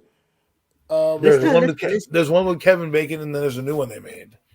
Oh, the one with Kevin Bacon was that Hollow Man? That was Hollow Man. I The think, Hollow Kevin Man, Bacon. yeah. Of And then Echoes, the all Invisible that. Man was just remade recently. I watched that one where they were stalking this woman out. Hollow Man was cool too because he really put a different spin on a horror film because you're like, wow, this guy. Because Sixth you guys Sense. are Yeah, really big that's the Sixth Stir Sense of was good. Echoes is definitely in that Sixth Sense. Like that's like it's that type of fuck. It's I'm in that looking type at of it like right movie. now. Yeah, for real word. It's like that type on that type of time that it'll fuck with you, that brain teaser, and then you don't really know exactly what happened. You ain't going to bed for a week. Until the end. But it's really a good movie. It was a really good movie. I think it's really underrated. Really good flick, man. But you asked up your favorite comedy of all time, and that is so hard for me because I love I'm not going to reveal that yet. so many. I'm going to wait till the man. comedy series so we can name a lot more than just one. Because right now we're doing the hard genre. It's called the tease, folks. I just love so many. I love so. It's too many. It's like so many. I love, but I tell That's you, what I'm saying. Well, we out there just for the sake of Think about it. If you can throw one out there, if you want to throw one out there, Matt. I throw one of my favorite ones out there. I'm not even sure if it's my absolute favorite, but it's definitely one that no matter what, every time this movie's on, I'm watching it and I'm bagging the fuck up because it's always funny. It's like I'm watching it for the first time every time, and that's Step Brothers. No matter what, it's like I'm seeing that movie for the first time. Mom, is that makes best friends? I mean, it's just, I can't stop picturing him taking his fucking nutsack and rubbing it around his fucking around his drum set. Like that shit is just too much, man. When they eat the white dried up cat poop. Oh my god. It's a fucking Catalina wine mixer, man. The fucking Catalina wine mixer. Oh my. That's like the best line ever. Yeah. Yeah. I'm gonna punch you in the face. Boats and hoes. That presentation is fucking ridiculous. Oh, what are you gonna do with your lives? Who's riding the boat? Who's driving the boat? Oh my god. I've got two on the tip of my tongue that I always never I'll just say them because I have plenty of comedy movies. One is Beverly Hills Cop. I am absolutely in love with that movie. You can call it an action comedy, I guess. And the other one is Wedding Crashers. Oh my god! Come on, dude. When he's going up the stairs, when he's going up the stairs talking to Vince Vaughn, and he's like, oh my god. He's like, what happened to you? He's like, I just saw Miss Lady's boobs. She's like, what? Some old kook showed you cans? he's like trying to get jacked off under the table in front of the whole family. They're talking about problems, jackass. he's like, what do you mean? What's wrong with you? Oh, I don't know. It could be the gay art show that took place in my room last night, or the fact that I had the sock that we played football in duct tape in my mouth last night. No, you lock it up. And then they're playing football, and he's like, hot round. It's like, I don't know what that means. That means crab cakes in football. That's what Maryland does. God. I got a favorite 80s teen movie. Yeah, I got a favorite 80s teen movie as well. It's definitely for me. It's going to be Breakfast Club for me. Oh, absolutely. Yes, sir. I love Breakfast Club. That movie just had. I mean, the cast was stellar. And I just love. I would say the Goonies for me would be the Goonies. The Goonies is a good one. I will say this to Mac, being that he mentioned it. When I first saw that movie, I watched it back to back. That's why I absolutely love the Breakfast Club. I can put it on right now and watch the full movie. Don't chew that song when it hits every time. The rebellion that he had against. Oh yeah, it's kind of funny. The 80s movies are so classic. Fucking awesome. I love with their music and stuff. I watched that shit back to back, bro. I'm not sitting there shedding a tear, but if it's on, it's on. I'm more into. I was more of a Goonies guy. That type Goonies of teen movie. Not 16 Candles are. I respect them as classics. But I was more into other genres in the 80s. Not so much that. License to Drive. For me, I wouldn't want to name comedies because I just love all sorts of comedies, but some that just comes to my mind. I mean, like Planes, Trains, and Automobiles. Fantastic. Ooh, stop it. We ain't going there. Can't go there right now. Earlier, he said, "This is the end. This is the end" is a good one. I do love Alan. Right. Love Alan from The Hangover. Let's stop. We're going too far. We're revealing too much. Yeah, people aren't going to want to come back and listen because they're going to hear all our comedy right now. They will come back to listen regardless. But I will say this: this is the end. The Hangover, and obviously Pineapple Express. I can put that movie on right now and watch it fully. Well, right. That being said, we're going to round that down and get back into horror. Did you guys ever watch Faces of Death? No, but it sounds funny. It's definitely horror. Have you seen The Wax House or something by Rob Zombie? Remember that crazy movie was? Did you watch Faces of Death, Mac? I have. What you think about it? I just think It's kind of it's a lot nasty. of sick shit, and A yeah, lot of it's sick a lot shit. of It's sick just shit. true Where's life that? shit. Where's the Human Centipede? Isn't that a movie too? Human centipede is That's definitely disgusting. disgusting. That's disgusting. Yeah. I'm never To gonna give you watch that guys movie ever again to in my give you guys life. a That is I it don't is want to get gross. canceled. I don't want to get canceled, but Faces of Death, back when Blockbuster and Alpha Video and rental stores was around, I remember being young and this movie used to just be with the adult movies behind the Apparently, it's beast. horrible.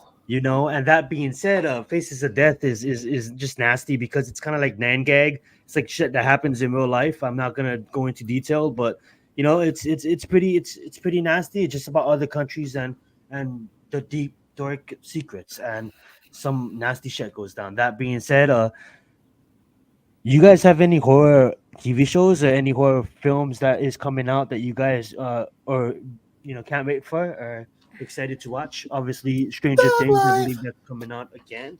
But anybody? Well, outside of Stranger Overrated Things or The motherfucker. Haunting of like Will Manor or something like that, I Okay, kind of just wait for those type of horror films. Ones, the thing is this: we'll get into I've that a watched, little bit I later on in watched, the weeks. I watched the Chucky series as well. And for a while that was kind of it's not really creepy. It's just a doll slashing people. I mean, it's not. I'm not going to bed because I'm now a grown ass man, not worried about my toys killing me. I understand if when you were a kid and you watched that show and you're freaked out because they had the My Buddy doll back in the day. So many people used to be like, "Yo, I don't want to fucking go to sleep because my buddy's going to come up and kill me." But now it's that when I watch. I wasn't into American Horror Story. I was not into that series. I can't do Uh, shows that don't continue. well, American Horror Story is interesting because it's just a series of different stories. Well, It's I definitely think American Horror Story is really great. I did the episodes that I did see, but I just want to have like the same shit for season two, three. It's like one season is different. That's why I don't watch Black Mirror. Black Mirror is amazing, but every episode's different. And I want if I'm gonna watch a TV show, I want to get into that TV show. That's why when I do watch I do like watching anime sometime because the character development is anime is just next level. And when I watch a TV show, I want to see my character development. I want to go back to season one. When there was little shits to like season seven when they're badasses. You know what I'm saying? I love that about TV shows. And the American Horror Story gives me a different season and different characters. And I just don't want to sit you're through just that. lazy. I am just lazy, absolutely. You're just lazy. Well, I will Look, watch look, the look, look, entirety look, of look, Game at of look, at look at Thrones. no Mets. Mets wants to know everything about us. He wants like our credit cards, our fucking identity. What's your favorite? What's your Fucking favorite really Arnold big stuff. Schwarzenegger movie? What's your favorite line from this movie? I mean, my God, I got a bro. favorite Arnold movie. I do got a favorite Arnold What, movie. Last Action Hero? That's a good Hell one. no. I mean, I like the it's Terminator original. mine's a little different. I mean, mine probably gonna be the Twins. most up. Well, that's Twins. a good one. Well, my favorite Arnold movie, Classics. I got two, and they're both two different types of movies. But one is Eraser. I love Eraser. Oh, Something about that's that so movie is just funny. super He's dope. gonna be that Christmas guy, Him right? When and he's looking for the little him toy for and his son. Oh, him and yeah. James. That's yeah. I can't remember what that's called. That's But Jingle All the Way. Jingle all the Jingle way. All the Thank Way. you, Ed. Yeah. I But thought Mac was gonna lead that Eraser. shit. Fantastic movie. No, Eraser is the shit The with him and mailman, James Adam. I'm Caan sorry, man. and Vanessa Williams. But then also Total Recall is a good one. You're right. That Hold was a up, good one. That's stop a it, good no call man. on What that. is the That's fucking Netflix. action comedy? Stop But distracting us. We also, have to write but it. also Thank on the you. low, We have man, to show Kindergarten screen. Cop, man. Kindergarten Cop is the shit. That's What a also my cop. shit. And that's another movie that Oh I yeah, never, the I can, original had anytime one. it's That's on, I right. can watch it. I love Kindergarten Cop. Terminator 2 is I fantastic. love when the little kid raises his hand and is like, boys have penises, girls have vaginas. I love that. It's always hilarious to me. Seeing that little kid raise his hand and It's say the that. Predator is a good film, too. Yeah, real fast. I apologize, Get to no the man. I chopper. forgot. I forgot Arnold was in the original. I was thinking of the remake of Total Recall. I'm like, here's no man trying to take us on the No, action that's course now. no Total Recall. The real one with The Arnold original. Schwarzenegger The that's the real original. Total Yes. Recall. Yes. The real one. Yes. I But like like the I said, special effects. I'm next sorry, week the we will special get effects of the new into one. some of these other But movies. it's when No it Mets, comes you're to trying to fucking kill blood. our summer Yes. vibes by asking all the damn questions in one damn stream. We're trying to wrap it up and give you the horror genre, and you're trying to bring us down action alley and comedy alley. Next thing you're gonna say, "What's your favorite rom-com, bro?" And I'm gonna tell you that's not for this show. The Ugly That's what I'm gonna Truth. tell you. The Ugly Truth is my Ugly favorite Truth. rom-com. What's my Yeah. favorite rom-com? We'll get into that. Not another teen movie. Not another teen movie is my favorite rom-com. That's not a rom-com. Oh man! Watch it be like Valentine's Day and shit, man. I don't even know. Like don't even pull one off in my brain. Wedding Crashers is definitely no. That's not a rom-com. That's not like a Made in rom-com. Manhattan's a never rom-com. mind. Okay. Like I said, That's a like rom-com. the Ugly Truth, the movies like that are Made in rom-coms. Friends with Manhattan Benefits. That's no. I don't think that's that one either. That's one with Justin Timberlake and Mila Kunis. I guess it is. Yeah, that's a rom-com. It absolutely is. Okay, I guess so. But anyways, Okay, now so that we've get gone, into now that we've gone down soft lane and showed Property? everybody what kind of soft asses we are, like let's close it up right now, okay? Let's wrap it up. Let's bring it home. Rom-coms. What are we doing? We're fucking grown ass men sitting here Nothing like a talking good about rom-com on a three Saturday soft night. men talking about fucking rom-com. Give me a break. She's the Man is pretty funny too. With, on that note, say your last favorite horror movie and let's close this shit out. All right, enough of this powder puff fucking shit going on right now. Oh, Puff What's Girls. your favorite rom-com? Give me a break. We're men. Okay. hey. I watched a movie recently. It wasn't a horror film, but I guess technically it can be considered a horror film. I would, if I wrote it, I would change the ending. I would write it differently, but who am I to judge? I'm not a Hollywood writer or director, but I would change the ending. But for the message and for what it was trying to capture, it was kind of wishy-washy. But for the cinematography of the movie, Civil War from A24 Films, I would recommend that you guys watch it. I also like gangster movies, by the way. I just don't know. We'll get into that. But I do. I love all Just my as bad as Nomads. type Just movies as bad and as shit. Nomads, man. I'm just saying. I just do. It's like another. Wait, I like a lot. We I love didn't movies. say any movie in the history of time that was made. We said horror movies. And we're down every friggin' tangent in the world. We went down rom-com lane. We down comedy lane. You're bringing out gangster movies. Why don't we just say, what's your favorite musical, right? You know, like, I don't fuck with doing musicals. But if I did, Those I are will two say great Grease. ones. Grease will be the But best. my favorite is The Untouchables. My favorite happens to be The Untouchables. It's like one of my favorite movies of all time. Period. The Untouchables. Okay, The Goodfellas. Okay, let's go on. Now, next Kevin horror. Costner and We'll get into gangster in another episode. We'll do gangster with action movies. There you go. It doesn't matter. We can How did make we whatever not mention category. Aliens? Aliens is considered This horror. he even has a favorite musical. You know what I mean? Get out of here. Get out of here. Get out of here. The ship is going to land now. We're going to land this plane. I just love that no Mexican movie left like us. Thank you, no He Mets. just keeps Holding it it going. down, dude. No Mets left 50 comments in the last 3 As I'm minutes. landing this No plane Mets. back down on the horror film track. Okay, here we go. To Us. end the horror film things, I think everyone should go out and watch Thanksgiving. You know, when you got nothing to do during Black Friday, put on Thanksgiving and be thankful for a shitty horror film that is pretty funny.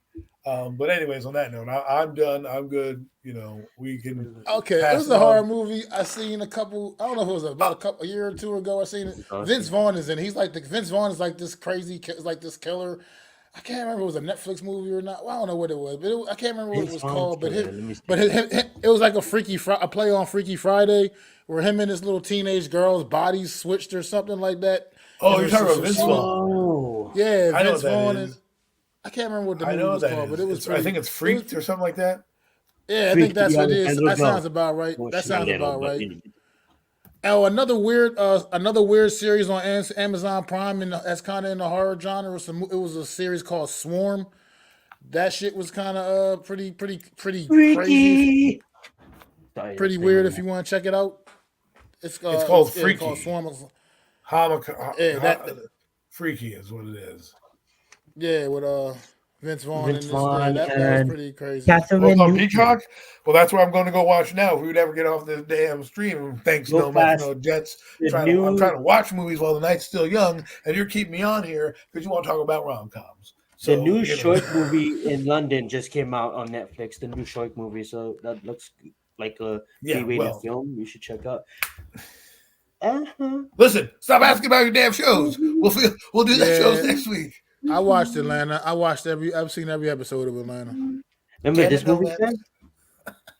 This is a pretty good movie. Shit, back in the day. Yeah, The Faculty. I haven't seen that in years, but yeah. Little Tobey Maguire back pretty in the day. decent.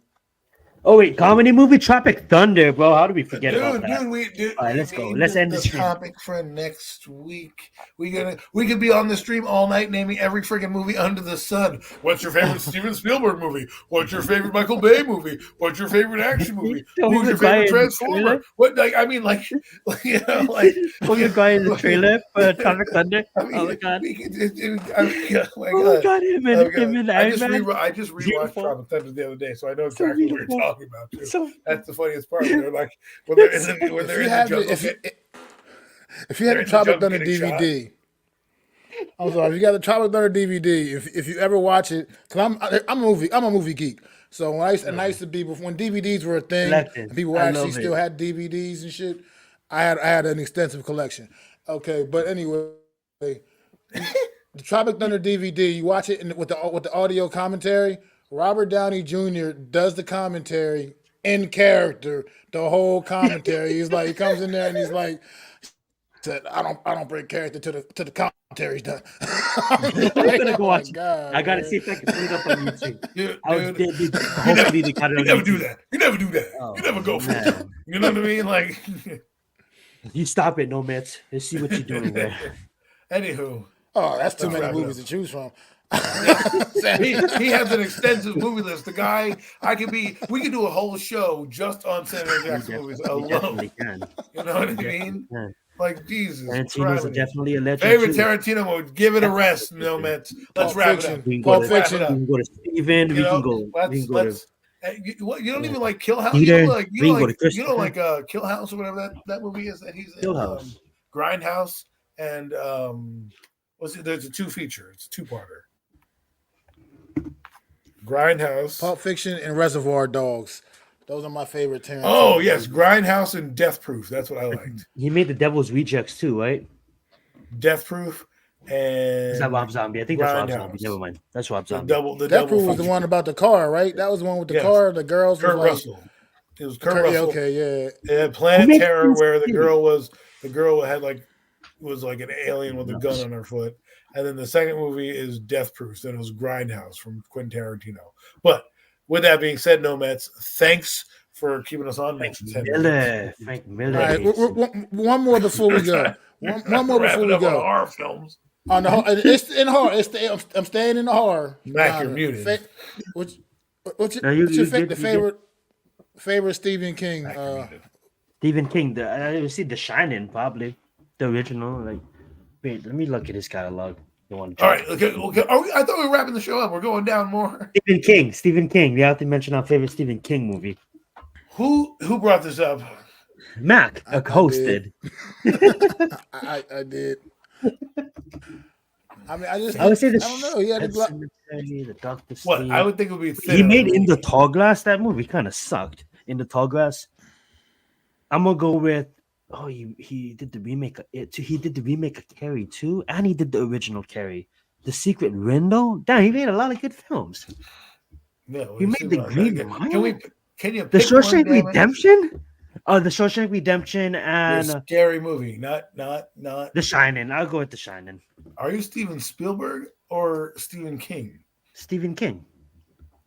He was in the Shawshank Redemption. He made the Shawshank Redemption. No. Did he? No, wait, that can't be. Right, I know he did the Green Mile. I know he did the Green Mile. That was him. That was based off of Stephen King. Written and directed by Stephen King. Directed by Frank. Okay, that's something else. Hold on. Russian the Internet Version Drama, 1992, Stephen King. Based on he wrote the book. I apologize. I would say The Shining. All right. Okay. Can we end it on Stephen King? I like Christine. only because I just like the way that crazy ass car was killing people. I just thought that was pretty cool when I was a kid watching that. Like just fucking cars just going out at night killing people. Pet Cemetery was good for me. I like that. And another Tarantino movie I liked that people that was scary is Dust Till Dawn. Woo! That's Woo! shit. Just the scene with Salma Hayek on the thing is that's worth watching that worth movie the for price of me. admission. Period. So, yeah. Okay. Alrighty. Yeah, Thinner was pretty cool, um, and another M Night Shyamalan movie that was pretty cool. Actually, it's called that movie Old. That's actually pretty cool too, man. Check it out if you never I seen it. don't trust that Pretty guy. crazy. I can't watch any of his films. Fuck him. He That ruined movie Dragon Old was Ball pretty Z. He good. ruined that last Airbender. I mean, like I gave him a chance to knock at the dirt. He couldn't even do that correct. Thank God for Batista. All right, And maybe Old is good. Maybe I'll watch Old because you recommended it. But all right. We that's got it. I can't stand it's him. time to wrap it up for real now. Absolutely, because we're gonna go towards fucking Clint Eastwood next. So I'll let you guys wrap it up. I am done here. Thank you guys so much for joining us, and I'm hand the mic back over to Mac to close out the show. Thank you all once again for coming out for another edition of the Premium Takes podcast. Appreciate all the you guys in the chat holding it down. No mess, no nest, no jets. Appreciate your enthusiasm with that last category with the movies and everything. Definitely appreciate it. We're going to be bringing those kind of categories to y'all each and every week from now on. It's not just going to always be all about sports, man. We're going to just keep talking about some fun things like this. As you see, everybody enjoys movies, you know what I mean? So I want to thank y'all once again, man. I want y'all to get them fours up for our guy, NYG Jeffy T, man. No doubt always going to be here with us. Make sure y'all go subscribe, hit them thumbs up and like buttons on all our channels, man. Support the movement, support the cause, man. This has been another edition of the Premium Takes podcast, and we'll be back next Friday night with y'all. Peace.